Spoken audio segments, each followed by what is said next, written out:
আমি আজকে নরম তুলতুলে রসালো রসগোল্লা তৈরি করে দেখাবো, তবে ছানার নয়, সুজির। সুজি দিয়ে আপনারা কিন্তু খুব সহজেই এভাবে রসগোল্লা তৈরি করে নিতে পারবেন। খেতে কিন্তু খুবই ভালো লাগে এবং খুব কম সময়েই তৈরি হয়ে যায়। তো চলুন দেখে নেওয়া যাক কিভাবে তৈরি করি।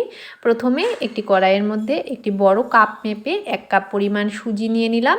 গ্যাসের ফ্লেমটাকে মিডিয়াম টু লোতে করে দিয়ে 2 মিনিট সময় নিয়ে সুজিটাকে নেড়েচেড়ে ভেজে নেব। তারপর সুজির মধ্যে সেই কাপ মেপেই 2 কাপ পরিমাণ দুধ দিয়ে দেব। লিকুইড দুধ দিয়ে দিলাম। এবার দুধ দিয়ে সুজিটাকে নেড়ে নিতে হবে। নেড়ে নেড়ে সুজিটাকে শুকিয়ে নিতে হবে। দেখুন এভাবে অনবরত নাড়তে নাড়তে দেখবেন সুজির একটা ডো হয়ে গেছে আর সেটা কড়াই থেকে ছেড়ে দিচ্ছে। এই পর্যায়ে এটাকে নামিয়ে নিতে হবে। এটাকে আমি একটি থালার মধ্যে নামিয়ে নিলাম। এবার এটাকে একটু ঠান্ডা করে নিতে হবে। ঠান্ডা হয়ে যাওয়ার পর এবার হাত দিয়ে এটাকে ডোলে মেখে নিচ্ছি। যেভাবে আমরা রুটি লুচি বানাই ঠিক সেভাবেই ডোলে একটু মেখে নিলাম। তারপর এখান থেকে কিছুটা সুজি নিয়ে মিষ্টির আকারে তৈরি করে নিচ্ছি। এভাবে গোল গোল মিষ্টির শেপ দিয়ে নিচ্ছি। সবগুলোকেই দেখুন এভাবে গোল গোল করে মিষ্টির শেপে তৈরি করে দিচ্ছি, একদম রসগোল্লার শেপে।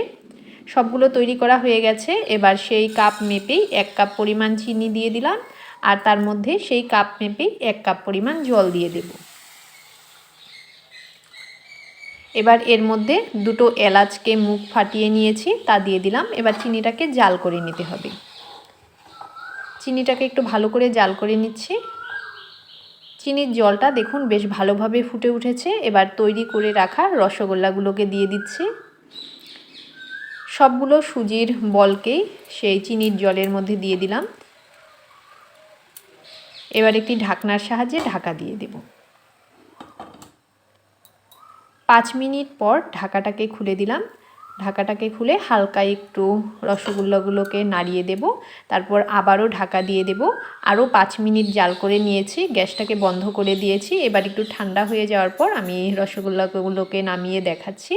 দেখুন দেখে কিন্তু মনেই হচ্ছে না সুজির তৈরি, একদম মনে হচ্ছে একদম অরিজিনাল রসগোল্লা। খেতে তো খুবই ভালো হয়। একবার অবশ্যই এইভাবে তৈরি করে খেয়ে দেখবেন। দেখুন দেখে কিন্তু বোঝাই যাচ্ছে না।